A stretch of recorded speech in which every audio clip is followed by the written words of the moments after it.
নমস্কাৰ, এই মুহূৰ্তত আহি পৰিছে সন্ধিয়াৰ কেইবাটাও গুৰুত্বপূৰ্ণ খবৰ। অসমৰ লগতে আন্তঃৰাষ্ট্ৰীয় কেইবাটাও গুৰুত্বপূৰ্ণ খবৰ যুগুতোৱা হৈছে আৰু নিতৌ এনেধৰণৰ খবৰসমূহ পাই থাকিবলৈ হ'লে চেনেলটো ছাবস্ক্ৰাইব কৰি ভিডিঅ'টোত এটাকৈ লাইক কৰি উৎসাহিত কৰিবলৈ একেবাৰে নাপাহৰিব।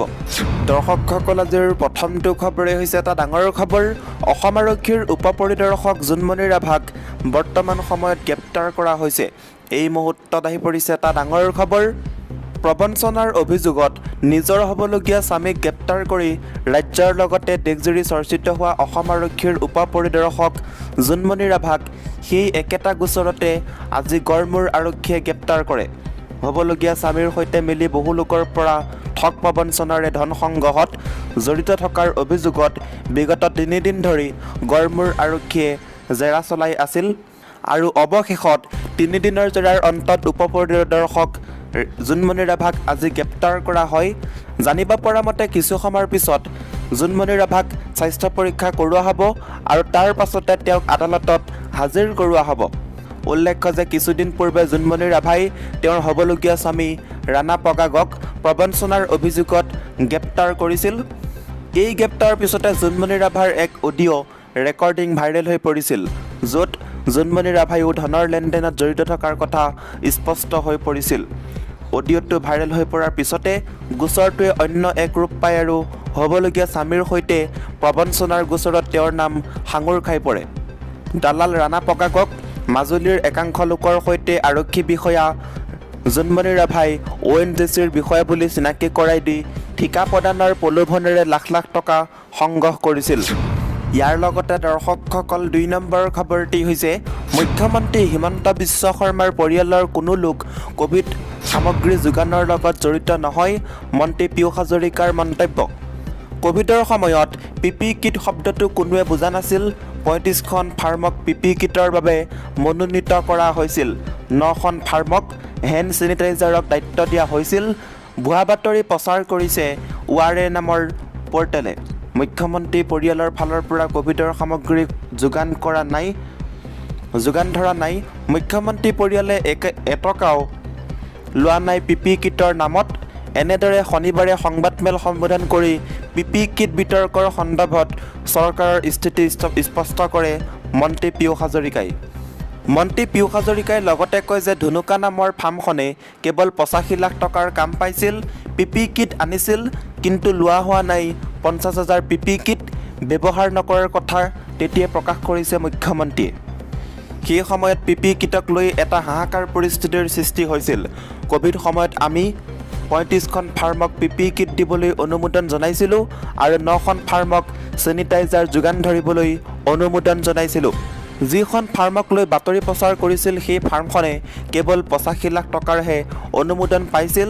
যদি চৰকাৰৰ একাউণ্টৰ পৰা কোনো টকা দিয়া হোৱা নাই, তেতিয়াহ'লে কেলেংকাৰী ক'ৰ পৰা হ'ল বুলি মন্ত্ৰী পীয়ুষ হাজৰিকাই মন্তব্য প্ৰকাশ কৰা দেখা গৈছে। ইয়াৰ লগতে দৰ্শকসকল, 3 নম্বৰ খবৰটি হৈছে এটা গুৰুত্বপূৰ্ণ খবৰ। মুছলমান ছাত্ৰীয়ে শিক্ষানুষ্ঠানত পৰিধান কৰিব পাৰিব হিজাব। গুৱাহাটী উচ্চ ন্যায়ালয়ৰ ৰায়দান। বোকাখাতৰ এখন আগশাৰীৰ শিক্ষানুষ্ঠান খিজজ্যোতি হাইস্কুলৰ এগৰাকী ছাত্ৰীয়ে হিজাব পৰিধান কৰি বিদ্যালয়লৈ যোৱাৰ সম্পৰ্কত গুৱাহাটী উচ্চ ন্যায়ালয়ে এক গুৰুত্বপূৰ্ণ ৰায়দান কৰি বিদ্যালয়ত হিজাব পৰিধান কৰিব পাৰিব বুলি কৈছে। 2013 চনত বিদ্যালয়খনৰ নাৰ্চাৰীৰ এগৰাকী ছাত্ৰীয়ে হিজাব পৰিধান কৰি বিদ্যালয়লৈ যোৱাৰ বাবে বিদ্যালয় কৰ্তৃপক্ষৰ লগতে বিদ্যালয় পৰিচালনা সমিতিয়ে তাত বাধা আৰোপ কৰিছিল, যাৰ বাবে ছাত্ৰীগৰাকীৰ মাতৃ এলি আহমেদে গুৱাহাটী উচ্চ ন্যায়ালয়ত এক গোচৰ ৰুজু কৰিছিল। এলি আহমেদে অসম চৰকাৰৰ মুখ্য সচিব, সঞ্চালক উচ্চ শিক্ষা, সঞ্চালক উচ্চতৰ মাধ্যমিক শিক্ষা সংসদ, ব'ৰ্ড অৱ ছেকেণ্ডেৰী এডুকেশ্যন, জিলা উপায়ুক্ত গোলাঘাট, বিদ্যালয় পৰিদৰ্শক গোলাঘাট পৰিচালনা সমিতি, খিজজ্যোতি হাইস্কুলৰ অধ্যক্ষ, খিজজ্যোতি হাইস্কুলৰ বিপক্ষে WPC 20902013 নম্বৰ গোচৰ ধৰে। গোচৰৰ পিছতেই ন্যায়ালয়ে ছাত্ৰীগৰাকীক হিজাব পৰিধান কৰি বিদ্যালয়লৈ আহিব পাৰিব বুলি স্থগিতাদেশ দিয়ে। ইয়াৰ লগতে দৰ্শকসকল, 4 নম্বৰ খবৰটি হৈছে এটা ডাঙৰ খবৰ। গুৱাহাটী মহানগৰীত বন্ধ হ'ব পেট্ৰল আৰু ডিজেল চালিত বাহন। মন্ত্ৰী চন্দ্ৰমোহন পাটোৱাৰীৰ মন্তব্য। গুৱাহাটী মহানগৰীৰ ৰাজপথত বন্ধ হ'ব পেট্ৰল আৰু ডিজেল চালিত বাহন ৰাজ্যৰ পৰিবহণ বিভাগে বন্ধ কৰিব পেট্ৰল আৰু ডিজেল চালিত বাহন কাৰণ গুৱাহাটী মহানগৰীৰ ৰাজপথত চলিব বিদ্যুৎ চালিত বাহন আজি এই কথা জানিবলৈ দিয়ে ৰাজ্য চৰকাৰৰ পৰিবহণ আৰু উদ্যোগ মন্ত্ৰী চন্দ্ৰমোহন পাটোৱাৰীয়ে বিটিচিৰ কুকলাবাৰী পৰিষদীয় সমষ্টিৰ উপনিৰ্বাচনত মিত্ৰজোঁটৰ প্ৰাৰ্থী মণ্টু বড়োৰ হৈ নিৰ্বাচনী প্ৰচাৰত অংশ লৈ ৰাজ্য চৰকাৰৰ পৰিবহণ মন্ত্ৰীগৰাকীয়ে কয় সম্প্ৰতি মহানগৰীত 20জন বিদ্যুৎ চালিত বাহন চলি আছে অচিৰেই গুৱাহাটী মহানগৰীলৈ আহিব 200খন বিদ্যুৎ চালিত বাছ এই বাছসমূহ আহিলেই মহানগৰীত বন্ধ কৰিম পেট্ৰল আৰু ডিজেল চালিত বাহন প্ৰদূষণমুক্ত কৰাৰ বাবে সকলোৱে নিজৰ বাহনসমূহ CNG নাইবা বিদ্যুৎ চালিত কৰিব লাগিব আনকি সমগ্ৰ ৰাজ্যতে বাহনসমূহ বিদ্যুৎ চালিত কৰিব বুলি জানিব দিয়ে মন্ত্ৰী চন্দ্ৰমোহন পাটোৱাৰীয়ে উল্লেখ্য যে ৰাজ্য চৰকাৰৰ মন্ত্ৰীসভাৰ সম্প্ৰসাৰণক লৈও মন্তব্য কৰে মন্ত্ৰী চন্দ্ৰমোহন পাটোৱাৰীয়ে মন্ত্ৰীসভাৰ সম্প্ৰসাৰণ কৰাটো মুখ্যমন্ত্ৰীৰ কৰ্তৃত্ব বুলি জানিব দি মন্ত্ৰীগৰাকীয়ে নিজৰ দপ্তৰ সলনি সন্দৰ্ভতো কয় যে এই বিষয়ত মই কোনো মন্তব্য নিদিওঁ মুখ্যমন্ত্ৰী হিমন্ত বিশ্ব শৰ্মাই যি কৰে প্ৰণিধানযোগ্য যে ৰাজ্যত বন্ধ হৈ থকা উদ্যোগসমূহৰ কৰ্মচাৰীসকলে সকলো ধৰণৰ ধন লাভ কৰা বুলিও মন্ত্ৰীগৰাকীয়ে জানিব দি বন্ধ হৈ পৰা কাপোৰ আৰু সূতা উদ্যোগসমূহ আৰু মুকলি কৰিব নোৱাৰিব বুলি তাৎপৰ্যপূৰ্ণ মন্তব্য কৰে তেওঁ কয় যে গুজৰাটৰ পৰা চিজ আনি ইয়াত আৰু সূতা তৈয়াৰ কৰিব নোৱাৰি বিশেষকৈ টিহুৰ নাথকুছিত থকা সূতা উদ্যোগটোৰ সলনি ফুড পাৰ্ক নিৰ্মাণৰ কথা উল্লেখ কৰি মন্ত্ৰীগৰাকীয়ে সূতা উদ্যোগটোৰ স্থানত ইণ্ডাষ্ট্ৰিয়েল পাৰ্ক নিৰ্মাণ কৰিব বুলি জানিবলৈ দিয়ে ইয়াৰ লগতে দৰ্শকসকল 6 নম্বৰ খবৰটি হৈছে এটা গুৰুত্বপূৰ্ণ খবৰ চৰকাৰী কৰ্মচাৰীসকলৰ বাবে এটা ভাল খবৰ 1 জুলাইৰ পৰা বাঢ়িব পাৰে 5% DA কেন্দ্ৰীয় চৰকাৰৰ লাখ লাখ কৰ্মচাৰীৰ বাবে ভাল খবৰ কেন্দ্ৰীয় চৰকাৰৰ কৰ্মচাৰীসকলে দেশত বৰ্ধিত মূল্যবৃদ্ধিৰ পৰা কিছু সকাহ পাব পাৰে সংবাদ মাধ্যমৰ বাতৰি অনুসৰি চৰকাৰে 1 জুলাইৰ পৰা DA 5% বৃদ্ধি কৰাৰ সম্ভাৱনা আছে 2022 চনৰ মাৰ্চ মাহত AI-CPI সূচক যথেষ্ট বৃদ্ধি পাইছে যাৰ পৰা অনুমান কৰা হৈছে যে চৰকাৰে মহাৰ্ঘ ভাত্তা 3%ৰ পৰিৱৰ্তে 5% বৃদ্ধি কৰিব পাৰে যদি এনে হয় কেন্দ্ৰীয় চৰকাৰৰ কৰ্মচাৰীৰ DA 34%ৰ পৰা 39%লৈ বৃদ্ধি হ'ব AI-CPI সূচক এই বছৰ জানুৱাৰী আৰু ফেব্ৰুৱাৰীত হ্ৰাস পাইছিল জানুৱাৰীত 125 ফেব্ৰুৱাৰীত 125 আৰু মাৰ্চত 127লৈ বৃদ্ধি হৈছিল ই 1.35% বৃদ্ধি হৈ মে আৰু জুনত 127 ঘৰ অতিক্ৰম কৰিছে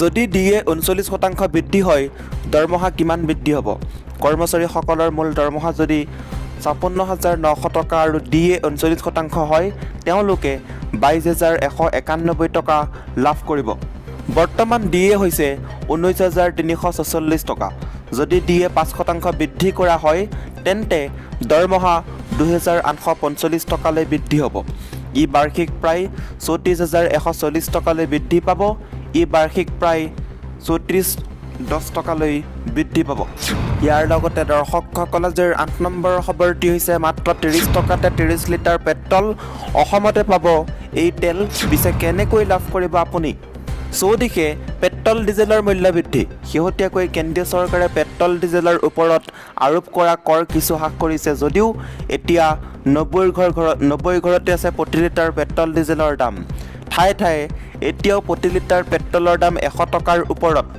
তেনে সময়তে এইবাৰ মূল্য বৃদ্ধি উপলক্ষ্য কৰি ৰাজ্যত আয়োজন কৰা হৈছে অভিনৱ লটাৰী খেল মাত্ৰ 30 টকাতে উপলব্ধ 30 লিটাৰ পেট্ৰল সেইদৰে 30 টকাত উপলব্ধ হৈছে 20 লিটাৰ ডিজেল বঙাইগাঁও জিলাৰ বৰপথাৰ গাঁৱৰ কেইজনমান যুৱকে আয়োজন কৰিছে বিশেষ লটাৰী খেল আৰু লটাৰী খেলৰ পুৰস্কাৰে এতিয়া ব্যাপক চৰ্চা লাভ কৰিছে খেলখনৰ পুৰস্কাৰ অনুসৰি 30 litre petrol 20 litre diesel 10 litre মিঠাতেল 5 লিটাৰ ৰিফাইন 50 কিলোগ্ৰাম চাউল 5 কিলোগ্ৰাম মচুৰ দাইল 10 কিলোগ্ৰাম আটা 25 কেজি আলু 20 কেজি পিঁয়াজ এটা ভৰ্তি ৰন্ধন গেছৰ চিলিণ্ডাৰ ইত্যাদি ইতিমধ্যে এই লটাৰী খেলখনে অঞ্চলজুৰি ব্যাপক চৰ্চা লাভ কৰিছে বহুলোকে সঁহাৰি জনোৱাও পৰিলক্ষিত হৈছে ইয়াৰ লগতে দৰ্শকসকল 9 নম্বৰ শেহতীয়া খবৰটি হৈছে শিলেৰে মৰি কৰিলে হত্যাকাণ্ডৰ দৃশ্য বন্দী হ'ল চিচিটিভিত।